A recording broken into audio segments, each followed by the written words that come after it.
Welcome to Rielle, the Everwise. As far as opening hand goes, yeah, we'll keep on this one. I like this. It's a good opening hand. You know, we don't have any fast mana or some mana rocks, but as far as having a pyromancer, some kind of conditional counter spells, and careful study, I do like this. And we've got a playing its Korlash, which should be pretty interesting. I kind of like that. So at this point, yeah, let's do this. Let's lead off with Spire Bluff Canal, and then anything else past the turn. Since we do have Careful Study, I think we want to wait until we have Young Pyromancer down. I kind of like that just a little bit better. So, but yes, welcome to Rielle. Hope you're excited to get some wheel effects going today. Some one-sided card draw is always a lot of fun to play in Commander. So we're playing Rielle the Everwise. It's going to get +1/+1 for each instant and sorcery card in your graveyard. Then, whenever you discard one or more cards for the first time each turn, not just your turn, but each turn, draw that many cards. So that is, I like that effect. All right, so we're going to go for Island. And yeah, at this point, we're just going to roll out Young Pyromancer. If our opponent has some spot removal, they have it. If they don't have it, then we're going to be able to really kind of branch out from here. We could get to 4 mana and try to protect Young Pyromancer, but since we have Disdainful Stroke and Remand, these kind of conditional removal spells, I'd rather just, you know, hey, if our opponent has it, they have it. All right, looks like they don't. So they cycled Undead Gladiator, which I love the art on this one. Look at this. Looks so good. Playing its Korlash, Heir to Blackblade. Its power and toughness equal to the number of swamps you control. Then for a 2-mana activation, regenerate Korlash. Grandeur, discard any other card. Yeah, we'll sacrifice Young Peasy. Sorry, partner. And then, let's see, run into Shivan Reef. So, but yeah, this is going to be okay. So at this point, what I think we might do is, if we can catch our opponent going for Korlash, I'd like to leave up Remand. I think that would be pretty good. We could go for Rielle, but if we're going to go for Rielle, I want to make sure we have some sort of way to kind of stop that. So, but yeah, with Korlash, Grandeur, I think is basically... yeah, just discard another card, so it's not really going to matter. So basically, we just got an XX Swamp Commander over there, which should be pretty interesting. So, ooh, Graveborn Muse. So let's go for... let's do Remand on this one, because that's something that they want to cast, and then we've got Disdainful Stroke on the back end, so I kind of like that. So, kick it back over to our turn.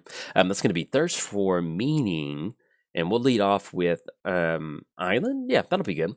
And then anything else, pass it back over to our opponent. So if they end up going for that that Muse again, we'll end up going Disdainful Stroke, and then that still keeps us open on Is It Charm, and then we can go for Rielle. We might actually end up holding on to Is It Charm, because if we can sequence some draw and discard stuff, I think that would be really good with Rielle. So that's going to be Graveborn Muse. Let's go for Disdainful Stroke. It's going to get rid of that card advantage, which I certainly do like. And then we'll go for Rielle next turn. Now, the only downside is the only the counterspell protection that we have for Rielle is going to be Is It Charm, but hopefully if they're casting some other stuff, we'll still be able to protect a Rielle with that. So let's go Rielle. At the very least, we're going to have an active Is It Charm, which is going to give us some sort of incremental value, so I do like that. All right, anything else, we're going to go and pass the turn over to our opponent. So we did cover both commanders. Let's give a quick shout out to our sponsors, TCG Player. If you go to bit.ly/Jolt MTG, if you're in the market for some paper cards, use that link. That will apply my affiliate code and help support the channel at the same time, and help support you get some pretty cool cards in Night's Whisper. Yeah, that's good. Help you get some cards. Also, let's give a quick shout out to MTGOTraders. If you want to play the brand new set, Arena or Magic Online is the only way to play it, and I highly suggest. This is just a shade creature. Yeah, let's go for draw 2 cards, discard 2 cards. Yeah, you're about to see some good Is It value right here. Ooh, Mox Opal. Let's get rid of Gaia Reach Sanitarium. Well, that actually, it does work. We'll get rid of Shivan Reef. And yeah, we want Tezzeret to stick. So we're going to get rid of, I think, Careful Study. Yeah, let's do that. All right, so we're still going to draw 2 more cards, so either way, that'll be fine. All right, disallow on 3 Dynamo. Okay. All right, it's going to be Nightshade. This is going to search your library for your swamp. And then next turn, because this doesn't have flying, no. Okay, sorry for the weird edit. I'm recording with Loretta right now, and she got upset about something, so we've got her now. She's in my lap. Let's go for Gaia Reach Senate. So if you hear any random, just little, that's her sucking her pacifier. So we've got 1, 2, 3, 4 off of 3 and Dynamo. Yeah, I do like that. So we go 1, 2, 3, 4. That's still going to keep us open on going for... yeah, that's going to be perfect. Let's go for Tezzeret. It's going to be double blue, and then triple off of 3 and Dynamo. And then we can go for the +1, create a Thopter, and we're going to go for Mox Opal. That's going to give us access, and that'll keep us online for Metalcraft for next turn. So, okay, I like that. Anything else, we're going to go and pass the turn over to our opponent. So, I don't know what the last part that I was talking about. Yeah, we're going to swing in with Rielle. And then anything else, pass it back over to our opponent. So, but yeah, I don't know what I was talking about previously to that, but baby girl got a little upset, so it kind of threw off my line of commentary, but I'll just kind of pick up where I think I left off. But yeah, as far as Rielle goes, just building it in a manner like this to where you're just going to get extra value from Is It Charm, that's one of the best ways to take Rielle, because that's just going to be such a nice effect. One of the best things that you can do in Commander is have these one-sided effects, whether it's a one-sided board wipe. Crux of Fate is very situational, but let's say you are building a dragon deck, so you go for Crux of Fate, destroy all non-dragon creatures. That's pretty much going to win you the game, because you've dealt with all of your opponent's threats, and then you're going to be able to still close it out with some of your threats. And so that's kind of what this Rielle does. Even though we're not getting rid of stuff, just the fact that we have this one-sided bonus to have Rielle on the battlefield, and basically Is It Charm turns into draw 4, discard 2, that really helps you just cycle through your deck and find answers for whatever you need during that turn. And also just simply just being able to make your land drops, filtering through these cards. It's just a really nice effect. Now, if they do want to send in Liliana's Shade at Tezzeret, we will certainly let that go on through, because we want to get this Metalcraft going as quickly as possible. So that's pretty much going to be the game plan. We've got a pretty good game so far. Opponent's got a pretty interesting mono black build. This Graveborn Muse is going to give them some very nice card advantage. So we do want to kind of ramp up our card advantage to keep up with it. So let's go for the 0 ability. We're going to draw a card. Maybe we're going to draw 2 cards instead. Oh, yeah, because we do have 3 artifacts.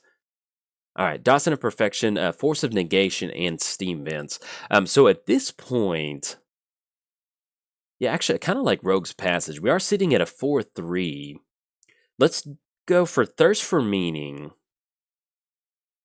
Yeah, let's go Thirst for Meaning. Draw 3 cards and discard 2 cards unless we discard an enchantment. Let's get rid of Island, and let's get rid of Steam Vents. That's going to allow us to draw 2 more cards. Oh, yeah. Ooh. Ooh. Oh, goodness. This is Value Town. All right, so we're going to go Soul Ring. We're going to go Arcane Signet off of Soul Ring. And at this point, I think we just want to... Yeah, I think we just do this. I think we just Rogue's Passage. If we do Rogue's Passage, it's going to be one... And that still keeps us open on... Disallow. Yes, it does. All right, so we're going to go Rogue's Passage on Rielle. And that's one of the other fun things about this deck, is that you can kind of build this, like... Just toss in a Rogue's Passage, or toss in something like, where is it? Key to the City. And then all of a sudden you have this huge threat that's unblockable. Can't really do anything about it. Going to be able to swing in for 5. They're already down to 22. Yeah, I know, baby. It's called chipping away at the life total. We're already doing pretty good, so it's going to put them down to 17. That's going to be 9 total commander damage. And then, yeah, we just passed the turn. We're going to have open disallow. So... But yeah, this is pretty much, taking Rielle in this manner is a very good way to build a deck that's not necessarily overpowered. You're just going to see a lot of cards. And if you like seeing a lot of cards, boy, this is pretty good. And then even with your spells, you don't have to go super wild with some of these, like 5 mana, draw, discard, these massive effects. Just getting that extra value off of Thirst for Meaning, Is It Charm, Careful Study is, oh yeah, very good. All right, so we have double crew swinging in. I think what we'll end up doing is blocking Thopter on Liliana's Shade. Yeah, because that way it limits to what they can do, and that at least forces them to spend 1 mana on that Liliana Shade's activation to keep it going. So, unless they want to. All right, there we go. Get rid of it. And then anything else, we'll see what they end up going for. But at least next turn, we might end up just kind of going for a kind of like a proactive Cyclonic Rip, just sending that Graveborn Muse back to their hand, because that's going to give us an extra instant or sorcery. Ooh. Yeah, I think we're going to end up going for Disallow on that. Yeah, let's do Disallow, because if for some... I know they don't have a counter spell, but at least keeping that off the battlefield is very important. So we're going to go Disallow.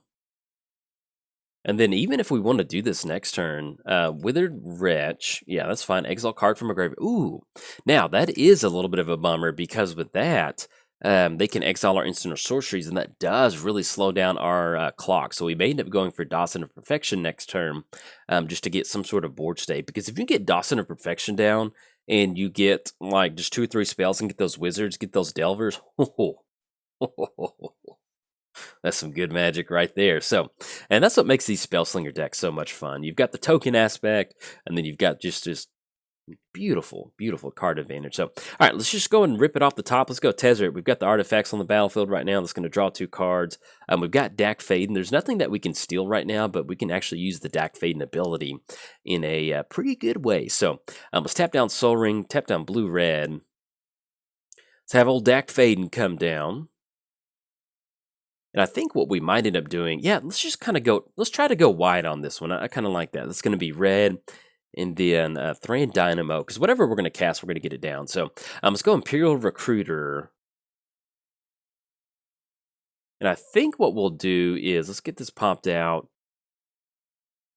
We could go Spell Seeker if we wanted to kind of go for something like that. But I think at this point, we just end up grabbing something like Murmuring Mystic, because we want to get, or actually Talran would be the better option, because that's going to be a 2/2. Let's have Talran come down. That's going to be 1/2. That's going to be double blue. And instead of extending into a board wipe, we're just going to go and hold on to Dawson of Perfection. Or actually, we've got Force of Negation at this point. So let's have Arid Mesa come down. And let's go for the +1. Target player draws 2 cards, then discards 2 cards. Yeah, because we can just set up Force of Negation, Brainstorm, Cyclonic Rift on our opponent's turn. Let's get rid of Talisman and Land Drop for the turn. We're going to draw 2 more cards. Chromatic Lantern. Ooh, and then a Mana Drain. Okay, so now we're getting somewhere pretty good. And is there any way that they can buff Withered Wretch? No, they can't. So let's just go and push in with Rielle. See if that's what they end up going for. Actually, well, yeah, we can always rift it back to the hand if they exile enough instant or sorcery, so that's not going to be that big of an issue. Okay, so now that they've picked apart our graveyard, I actually do kind of like go, before we go to the blocker step, let's go ahead and cast Cyclonic Rift. And that's going to be Rogue's Passage.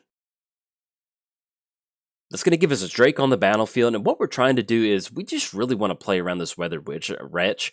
We don't really want this on the battlefield, so we might end up trying to mana drain it next turn. So let's go and send that back to their hand. That's going to be an extra instant in the graveyard. It's going to make it a 2/3. You know, every point of damage matters. We're going to put our opponent to 11 commander damage.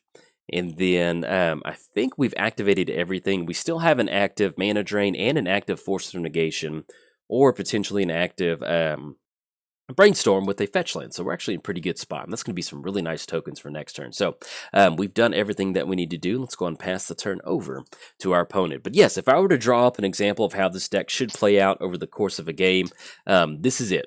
This is it right here. You just want to be able to get down some, you know, you're running so much rampant here because you want to be able to get Rielle out early and often, that it's just worth it running Tezzeret, because if you have a 0 ability to draw 2 cards from something that you're already doing anyway, and that's just running mana rocks, something like Tezzeret in here is just such a wonderful option. Even with some of these mana producing, not mana producing, but token producing creatures, sometimes I say cast target non-creature spell. So that's going to give you access to something like Tezzeret. So let's go for Mana Drain on Withered Wretch. Man, that is... Actually, let's go ahead and crack Arid Mesa first. There we go. Let's crack Arid Mesa. Let's grab Volcanic Island. Now let's go for Mana Drain. Not the world's best Mana Drain, but hey, a hard counter spell to something picking apart our graveyard's always pretty nice. So let's go for Mana Drain onto that... Weathered Wretch. Man, that's going to be the end of me trying to not say which. That's going to give us an extra Talran token, 2/2 Drake in the air. Alright, so we'll get that 2 extra mana. Now, if they end up going for a board wipe, we still have Force of Negation, exiling like something like Dawson of Perfection. So I kind of do like it. Let's see what else they're going to be tapping out for. I think they have 3 mana floating and still access to 3 mana. So let's see if that's anything else that they're going to be doing. Black Sun Zenith. Okay, so that will definitely get Force of Negation out of our hand. Let's go and cast it by exiling a blue card from our hand. So let's choose Black Sun Zenith. We're going to exile Dawson of Perfection. Now, if they've got Toxic Deluge to follow up with this, hey, props to them. But at this point, I kind of like... I like going for this line of play, forcing this issue. Okay, so we get rid of Black Sun Zenith. That basically puts them on Toxic Deluge, and if they've got it, they've got it. If they do end up toxing for 3, that at least puts them down to 10, and that kind of speeds up a little bit of our process of trying to close the game out. But with us sitting at where we're at now, we hopefully should be able to close the game out. It just kind of depends on what this last 3 mana is. Okay, Deathwind. Target creature gets -2/-2. Okay, that's going to get rid of Talrand, and then yeah, I think that's going to clear the way for us next turn. We've got Rogue's Passage. We've got a Brainstorm that's going to be 5. Yeah, that should be game next turn because we've got 6 in the air, and all we need to do is get get Rielle up just a little bit higher on the power and toughness. Ooh. Wheel of Fortune. Okay, so let's have some fun. Let's go for Tether. We're going to draw some cards, and then we're just going to show you how you can just be so good with Rielle. So we're going to draw a couple cards. Oh, and the Shadow Spear is just wonderful too. So let's go for Brainstorm. We're going to draw 3 cards and then put 2 cards back on top of our library. We'll probably just end up putting Shadow Spear, and then yeah, I think Fabled Passage is fine. Let's go for Wheel of Fortune. And actually, what we can do is, actually, no, we don't want that to be our first discard of the turn. Almost did that. Wouldn't be good. So we're going to see a fresh grip, discard their hands, then draw 7 cards. So we're going to discard 4, draw 4. And that's really going to help us kind of pump up Rielle. Because this is going to be straight, yeah, it's going to make it a 9-3 already right there. Then we get to draw these other cards like that. Oh, look at that. So, and then we also have Fateful Showdown. So let's just end up going for Rogue's Passage on Rielle. And see, this is what makes this so good, is that Rielle is a card advantage source for you, and at the same time, a finisher. You know, you just get all these instant sorceries into your hand, and you're good to go. So let's go Island. Let's go and swing in with Rielle. That's going to be 9 coming across, and then we got the whole Drake swinging in too. So 9 plus 6, it's going to be 15 total, so that should close it out right there, unless they've got some sort of funny business, Lebowski. But that is it. So there we go. This is a perfect example of, you know, where you want to take Rielle as a tempo commander. You can certainly go super crazy on will effects and set up this crazy cycling deck, but simply just using it in addition to something like where is it, Talrand that got exiled, or wherever, yeah, Talrand. Using something like Talrand, Young Pyromancer, just to give you that nice incremental value. You can see that our opponent was at 69 cards in the hand. Very nice. We are at 49 cards in our library, so we got to see a lot more cards than our opponent, and that's going to be the important thing with Commanders, that you get to see a lot more cards than your opponent, because typically that's going to win you the game. So anyways, hey, if you enjoyed the video, like and subscribe. Thanks. Bye.